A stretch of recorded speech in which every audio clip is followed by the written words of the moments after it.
इन पेड़ पौधों को देखो, बहती हवा को देखो, बहती नदी को देखो, जितने भी प्राकृतिक चीज़ें हैं सबको देखो और एक चीज़ सोचो।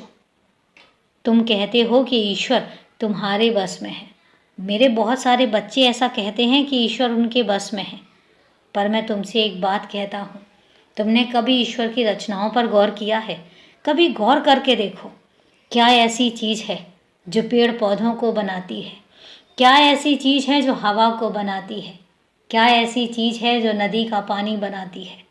क्या ऐसी चीज़ है कि पहले एक पानी बर्फ़ बनता है, बर्फ़ से फिर पानी बनता है, पानी से फिर खौलती हुई भाप बनती है और उसके बाद वापस जाके बादलों में समा जाती है। कितनी अद्भुत रचना है ईश्वर की, कभी गौर किया तुमने? क्या ऐसी चीज़ है कि मनुष्य और पेड़ों में एक अजीब सा संबंध है कि जो वायु पेड़ छोड़ते हैं उनसे मनुष्य का जीवन बनता है और जो वायु मनुष्य छोड़ते हैं उनसे पेड़ों का जीवन बनता है। सोच कर देखो, क्या कभी सोच सकते हो? क्या कभी तौल सकते हो? कहते हैं मेरे कुछ बच्चे जो सिर्फ और सिर्फ ये दावा करते हैं कि उन्हें ईश्वर दिखाई देता है, वो ईश्वर को, रचना को, वो ईश्वर की शक्ति को, वो ईश्वर की इच्छा को जानते हैं। तो मैं तुमसे पूछता हूँ, क्या कभी इन सब चीज़ों के बारे में वो मेरे बच्चे जो दावा करते हैं कि वो ईश्वर को जानते हैं, वो जान पाएंगे? वो समझ पाएंगे? बिल्कुल भी नहीं। ईश्वर की रचना अद्भुत है। तुम सोचो, ये जो 4 ऋतुएं आती हैं, ये कैसे आती हैं?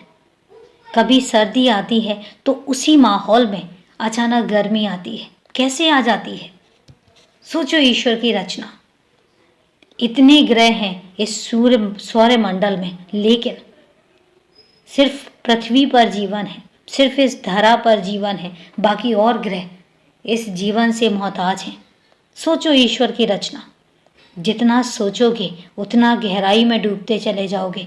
और एक बात मैं तुमसे कहता हूँ कि जो भी ये दावा करता है कि वो ईश्वर को जानता है, वो ईश्वर को समझता है, तो एक निरी मिथ्या है।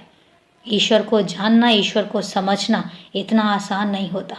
ईश्वर सिर्फ प्रेम का भूखा होता है, क्योंकि जहाँ पर प्रेम होता है वहाँ पर जिंदगी होती है, वहाँ पर खुशियाँ होती हैं, वहाँ पर अपनापन होता है। जहाँ पर प्रेम होता है वहाँ पर नई खुशी वाला माहौल पनपता है और वहाँ पर ईश्वर वास करते हैं। इसके अलावा किसी के दावे में कोई सच्चाई है ही नहीं।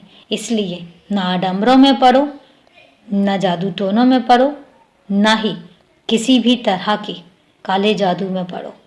सिर्फ व्यस्त रहो और उस ईश्वर से कामना करो कि वो तुम्हें खुश रखे और इस वातावरण को खुश रखे।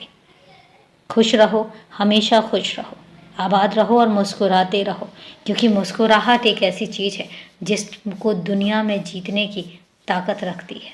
खुश रहो।